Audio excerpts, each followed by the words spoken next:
Today I am going to begin a new poem from ISC Reverie. The poem is Birches, written by Robert Frost. In this particular poem, Frost describes about the birch tree and the children, especially in Great Britain, in the villages, used to climb the birch tree and play on it. Robert Frost has beautifully described about the children jumping and playing on the tree, especially in the villages. Frost has used imagery to describe a natural scene and different appearances of birches in summer and winter. His description of the nature world His description of the world is both arresting image and complex symbol that depict his more moral convictions. There is a constant conflict between reality and imagination in the mind of the poem as he goes about to write the different stanzas of the poem. The differences in truth and imagination, earth and heaven, control and abandon, and flight and return are the different means where the poet has used reality and imagination.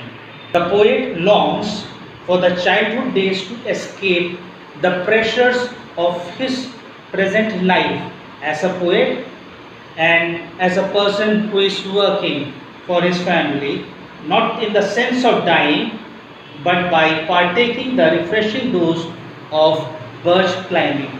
So he wants to go back to his childhood days and get refreshed by playing and jumping on the birch tree and then returning back to do his everyday job on this earth. My dear students, this is the first stanza, and as we go across the first stanza, we see that there is a constant conflict between imagination and reality in the mind of the poem as we go through. I'll read out the poem. This is stanza number 1. When I see birches bent to left and right across the lines of straighter, darker trees, I like to think some boy's been swinging them. But swinging does not bend them down to stay as ice storms do. Often you must have seen them. So here, my dear students, the poet is telling us about the birch tree which is bent left and right. It's not straight, but it is bent left and right. And who has done it? Who is the cause of bending the tree? He says in the third stanza that there must be some boys who have been swinging them, and it is those boys who have bent them. Again, there is the conflict of his imagination. He says that swinging does not bend them down to stay. He says that swinging by the boys is not permanent. And what is reality? He says it is the ice storms, since it is the cold wintry days in the European country, and this is Great Britain. He says because of the ice storms, the ice falling down on the trees has caused the birch tree to bend down. My dear students, this is the second stanza. Often you must have seen them loaded with ice a sunny winter morning after a rain.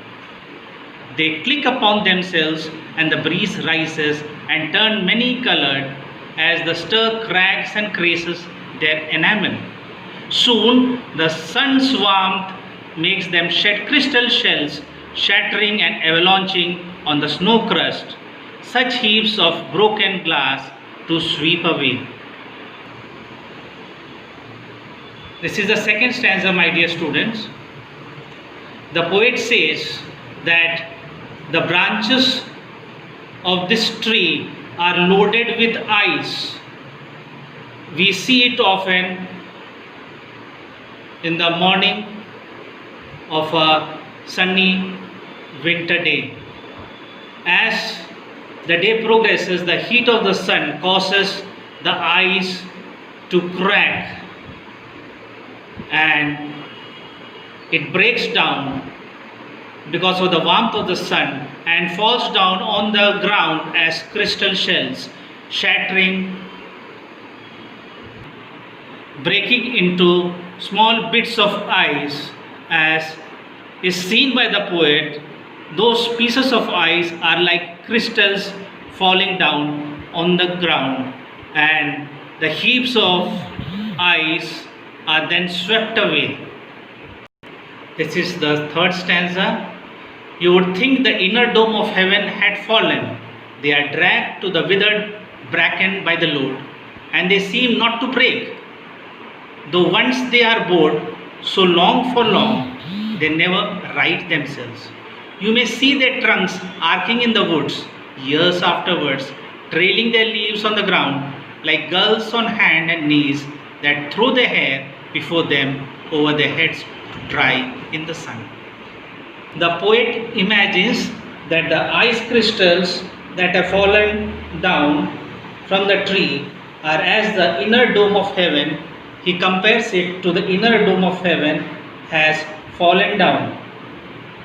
It tells us that it is the beginning of reality.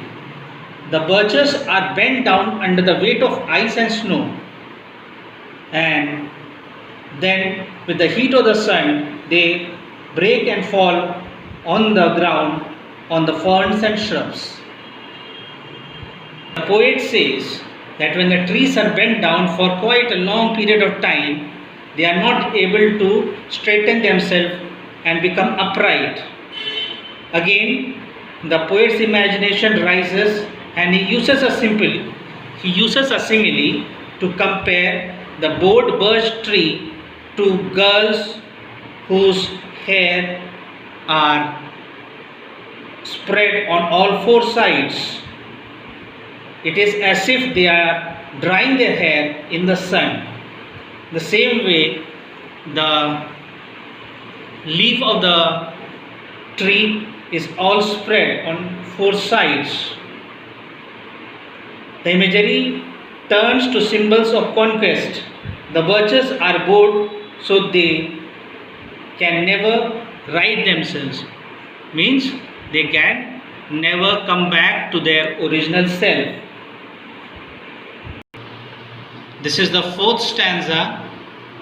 But I was going to say, when truth broke in with all her matter of fact about the ice storm, I should prefer to have some boy bend them as he went out and in to fetch the cows.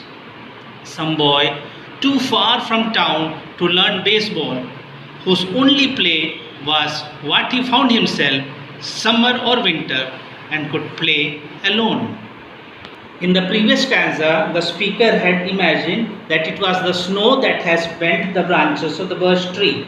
But in this particular stanza, the poet says and comes back to his original explanation that it is a boy who has bent them, despite the fact that he knows that a boy did not do it. He says that it is the boy, maybe the boy was with the herd of cows. He lives in the village and he is not able to go to the city to play baseball, and therefore he stays here in the village, and in his free time he climbs up on the tree and has bent the branches of the birch tree. The poet tells us that there are limits imposed by the outside world for the human beings, just as this particular boy was having some limit, and his limit was that he was staying in the village and he could not go to the city to play baseball. So there are limits for the human beings. This is the fifth stanza. One by one he subdued his father's trees by writing them down over and over again until it took the stiffness out of them, and not one but hung limp. Not one was left for him to conquer. He learned all there was to learn about not launching out too soon and so not carrying the tree away clear the ground. He always kept his poise. The boy climbed up the tree, rode on them, took the stiffness out of them, and started to bend the different branches of the birch tree. This leaves him victorious over the trees. The boy learns to climb the top of the tree and bend it before he has reached the top. The boy's conquest of the trees tells us about the victory of the poet's imagination over the real world, for now his vision has completely replaced the ice storm as the cause of the branches being bent. The boy's position to climb up the tree is like that of the precision of a working person who does his work precisely and carries out his task in the best possible way. The similar way, the boy also climbed up the tree and started to bend the trees on either side in the most precise manner. This is the sixth stanza. To the top branches, climbing carefully with the same pains you used to fill a cup up to the brim and even above the brim. Then he flung outward, feet first, with a swish, kicking his way down through the air to the ground. The poet tells us that the boy carefully reached the top of the tree, which is as similar to the care that one takes to fill a cup with any liquid up to the brim and then even above the brim, seeing that the liquid does not fall down.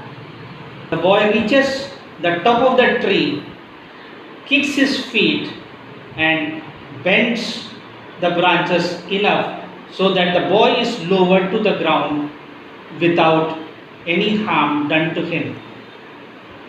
This is suggestive that lowering down the branch of the tree to the earth is not merely a physical action, but it's coming back to the real world with a thought of his imagination. The care taken and the pains that the boy used in climbing up the tree is a simile used by the poet, telling us that he is also careful as he involved himself in writing a poem, making the boy's actions in climbing the tree parallel to his action of writing a poem. The seventh stanza, my dear students. So was I myself a swinger of birches, and so I dream of going back to be. It's when I am weary of considerations and life is too much like a pathless wood where you face burns and tickles with the cobwebs broken across it and one eye is peeping from a twigs having lashed across it open. In this particular stanza, the poet tells us that he is too tired and weary of the daily work that he does for his family and the office. He wants to go back to his childhood days, which is a sharp contrast with the pain of the adult world, which is described as pathless wood. The pathless wood is a simile which compares life to a forest in which there is no clearly marked path and one may easily lose one's way. There are different hurdles in his adult life. As he says in this particular stanza, with the cobwebs broken across it and one eye is weeping from a twigs having lashed across it open. Weeping word suggests that the tears do not come simply but as a result of a bruise, but could be his inner sorrow. So, hardships faced by an adult is used here in these lines. The boy's birch climbing has been an imaginary playful time when one can remake the world as he imagines it. The poet says that even though there are a lot of hurdles in his path, in his adult life, therefore he wants to go back to his childhood days and refresh himself. This is the 8th stanza of the poem Birches. I would like to get away from earth a while and then come back to it and begin over. May no fate willfully misunderstand me and half grant what I wish and snatch me away, not to return. Earth's the right place for love. I don't know where it's likely to go better. The poet wishes to escape from his world of fantasy. However, he makes it clear that he does not want to permanently escape. He wants to come back to the earth because the earth is the right place for love. The poet realizes that there is no better place than the real world. The limits of the real world must exist to enable the imagination of the human being. The real world makes possible the fantasies and imaginations of the poet. Therefore, in this particular stanza, the poet wants to return back to his childhood days, refresh himself, and then come back to do his work so that he could do his work in a more better way. The last stanza, my dear students, I would like to go by climbing a birch tree and climb back branches up a snow white trunk toward heaven till the tree could bear no more but dipped its top and set me down again. That would be good both going and coming back. One could do worse than be a swinger of birches. The speaker wishes to climb up the birch tree and go up towards the height of his progress. This would allow him to reach the top of his progress, and finally, when he has reached the topmost height, he has to drop down and come back to the ground. In this particular stanza, the speaker wants to get away from the pressures of life, not in the sense of dying, but in the sense of returning to the innocence and beauty of nature. It enables him to progress, refresh himself, and then return back to his everyday life on this earth. The poet wants his imagination to take him to the topmost height of progress. The poet concludes and says, one could do worse than be a swinger of birches.